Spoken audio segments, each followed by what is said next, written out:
Assalamualaikum warahmatullahi wabarakatuh. Bismillahirrahmanirrahim. Kita bertemu lagi Bapak Ibu. Bagaimana kabar Bapak Ibu?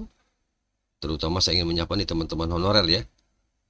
Mudah-mudahan dalam keadaan sehat walafiat, panjang umur ya, dimudahkan segala urusan serta dimudahkan rezekinya. Amin.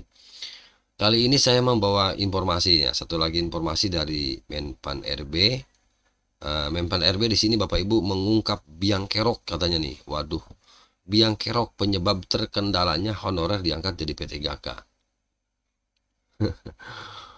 Ini terlalu ini ya bahasanya ya. Mungkin kendala-kendala lah paling tidak tuh masalah-masalah yang menyebabkan terkendalanya honorer diangkat jadi P3K. Kita nanti coba bacakan beritanya Bapak Ibu. Untuk itu nanti disimak ya sampai selesai.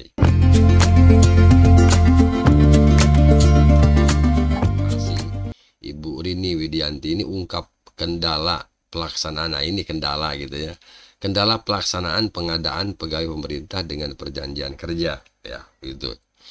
Nah, seperti diketahui bersama bahwa pemerintah saat ini tengah mengupayakan penyelesaian permasalahan tenaga non ASN atau tenaga honorer yang terdaftar dalam pangkalan database PKN.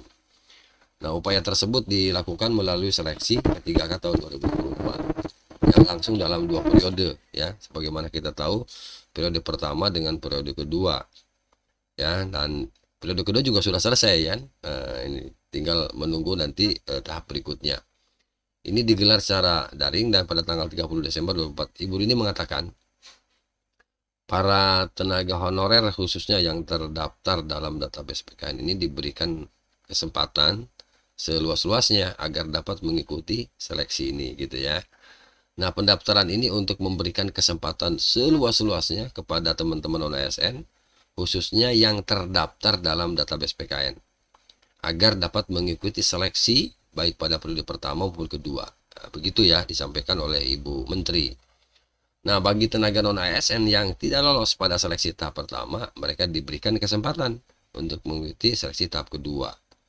Nah, namun Ibu Rini juga mengungkapkan bahwa salah satu tantangan utama, ini Bapak Ibu, salah satu tantangan utama dalam pelaksanaan seleksi P3K ini adalah ketidaksesuaian antara usulan formasi dengan data yang terdapat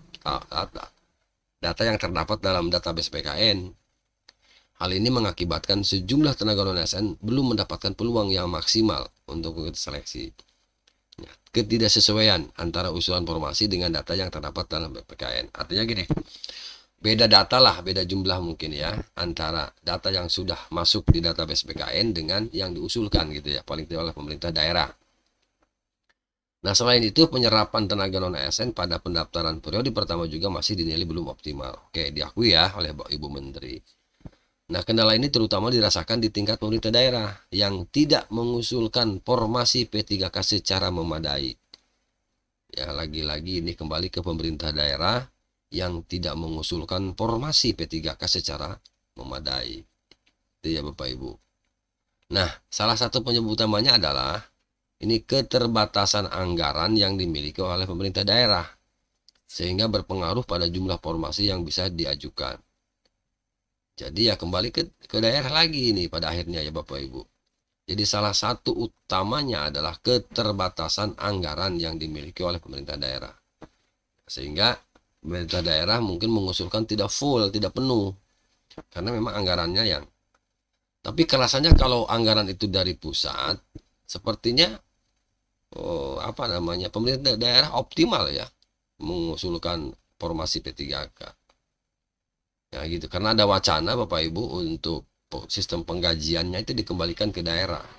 Makanya wajar kalau daerah mungkin tidak optimal mengajukannya karena mengukur anggaran. Itu pun kalau daerah yang memiliki anggaran. Bagaimana daerah yang tidak memiliki anggaran? Artinya anggarannya tidak cukup, kurang gitu. Jangankan untuk membayar atau pengadaan ASN P3K, untuk biaya yang dasar saja gitu ya, biaya untuk pelayanan dasar saja misalnya masih kurang. Saya tidak bisa membayangkan bagaimana pemerintah daerah yang anggarannya minim gitu ya.